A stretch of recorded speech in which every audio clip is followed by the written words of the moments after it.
সাম্প্রদায়িক সম্প্রীতির কথা যেটা বলছেন সেটা হচ্ছে যে আমরা প্রতিজ্ঞাবদ্ধ এই বিশ্ববিদ্যালয়ের ক্যাম্পাসকে একটি অন্তর্ভুক্তিমূলক বৈষম্যহীন এবং সম্প্রীতিমূলক ক্যাম্পাসে আমরা রূপান্তরিত করতে চাই, যেখানে ধর্ম বর্ণ গোত্র নির্বিশেষে প্রত্যেকের অধিকারটা খুঁজে পাবে, প্রত্যেকের যে সমান অধিকার সেটা বুঝে নেবে। সুতরাং সেখানে আমরা কোনো প্রকারের বৈষম্য কিংবা কোনো প্রকারেরই বৈষম্য আমরা সেখানে দেখতে চাই না। আমরা সবাই বাংলাদেশি, এই ধারণাটাকে ওন করতে চাই এবং সবার আগে বাংলাদেশ এই কনসেপ্টটাকে আমরা ধারণ করতে চাই। সেখানে কোনো প্রকারের বিভেদ এখানে রাখা হবে না, সেটা হতে দেওয়া হবে না।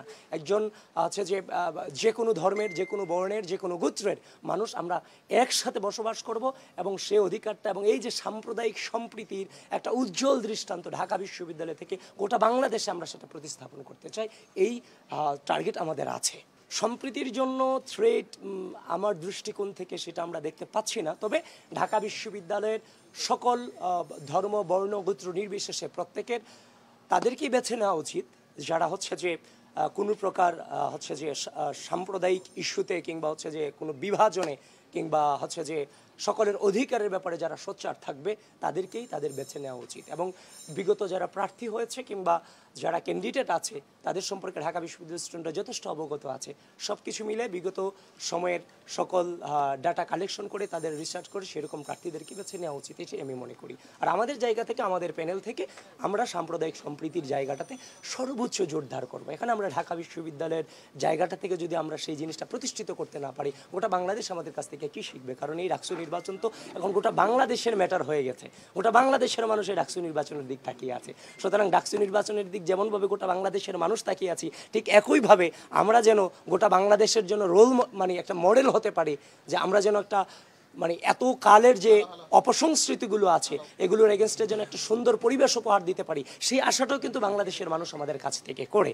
এবং আমরা দীর্ঘ রাজনৈতিক অপসংস্কৃতিকে মোকাবেলা করে আজকের এই জায়গাটাতে যেহেতু এসেছি, যে রাজনৈতিক অপসংস্কৃতি গোটা বাংলাদেশকে ধ্বংস করেছে একটা দীর্ঘ সময় ধরে, সেই জায়গা থেকে সেইটার কোনো পুনরাবৃত্তি আমাদের হাত ধরে অন্তত হবে না, এটুকু নিশ্চয়তা আপনাদেরকে দিতে পারছে এবং গোটা দেশবাসীকে এবং ঢাকা বিশ্ববিদ্যালয়ের স্টুডেন্টকে দিতে পারছে।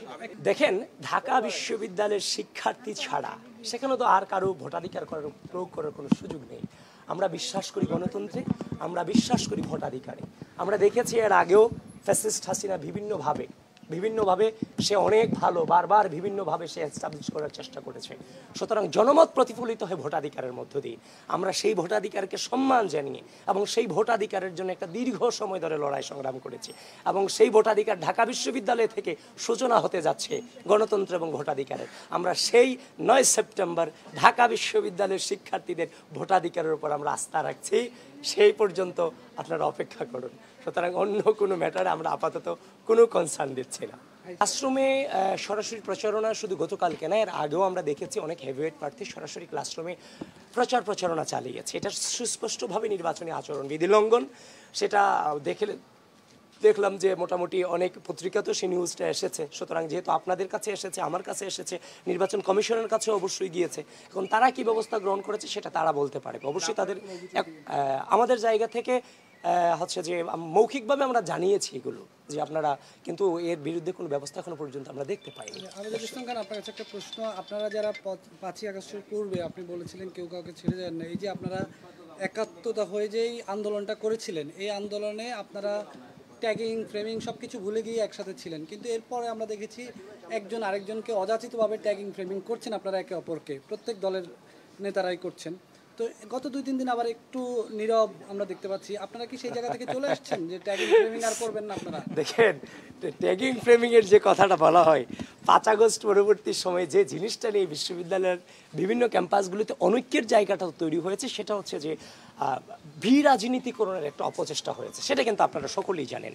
তো এখন আওয়ামী রাজনৈতিক যে সংস্কৃতিকে ঘৃণা করে আমরা দীর্ঘ সময় ধরে লড়াই সংগ্রাম চালিয়ে গিয়েছি, এখন তাদেরকেই যখন ওই আওয়ামী রাজনৈতিক অপসংস্কৃতিতে ফ্রেমিং করা হয়, ট্যাগিং করা হয়, তখন ওটার বিরুদ্ধে কথা বলতে গিয়ে কিছুটা যে উত্তপ্ত বাক্য বিনিময় হয়েছে, নানান ধরনের কথা হয়েছে। এখন সবচেয়ে বড় কথা হচ্ছে, আপনি ক্যাম্পাসে রাজনীতি করতে চাচ্ছেন, কিন্তু আপনি আমাকে রাজনীতি করতে দেবেন না। তো এই জায়গাটাতে যে একটা বিরাজনীতিকরণের অপচেষ্টা, সেই জায়গাটা থেকে কিছুটা মতবিরোধ তৈরি হয়েছে। আশা করছি সকল পথের, সকল মতের, সকল ঘরানার যারা ছাত্র রাজনীতি করে কিংবা যারা মত পথের মানুষ আছেন, আশা করছি আমরা এই অতীতের যে হচ্ছে যে আপনার নোংরা রাজনৈতিক সংস্কৃতি সেটাতে আমরা যেতে চাই না। আমরা পুরো বাংলাদেশব্যাপী এবং পুরো ক্যাম্পাসব্যাপী আমরা এমন একটা রাজনৈতিক সংস্কৃতি প্রচলন করতে চাই যেখানে শ্রদ্ধা, স্নেহ, সহনশীলতা, সহমর্মিতার মধ্য দিয়ে বিতর্ক হবে, ডিবেট হবে, কথা কাটাকাটি হবে, কিন্তু দিন শেষে আমরা এক এবং ঐক্যবদ্ধ থাকবো রাষ্ট্রের স্বার্থে।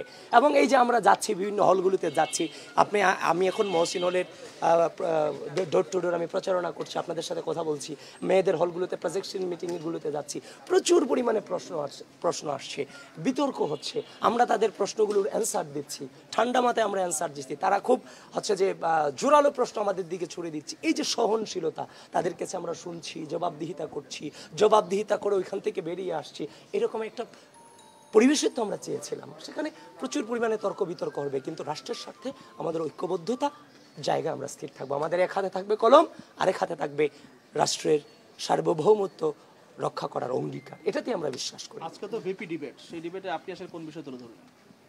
আজকে ভিপি ডিবেট, হ্যাঁ সেটা ওখানেই হয়তো আপনারা দেখতে পাবেন। একটা প্রশ্ন ছিল যে নীলক্ষেত, নাজিরাবাজার বিভিন্ন রেস্টুরেন্টে হলের শিক্ষার্থীদের নিয়ে খাওয়ানো হচ্ছে, তো এই সুযোগটা আছে কিনা হলের শিক্ষার্থীদের নিয়ে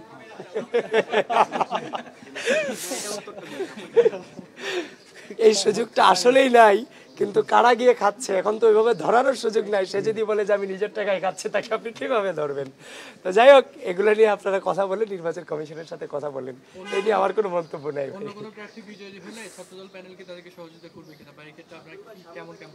আমরা গণতন্ত্র এবং ভোটাধিকারের প্রতি যথেষ্ট সহনশীল এবং শ্রদ্ধাশীল। আমরা এমন একটি রাজনৈতিক সংস্কৃতি গোটা বাংলাদেশের মানুষকে উপহার দিতে চাই যেখানে কেউ হেরে গিয়ে অভিযোগ করবে না, কেউ জিতে গিয়ে যে হেরে যাবে তার উপর অন্যায় করবে না।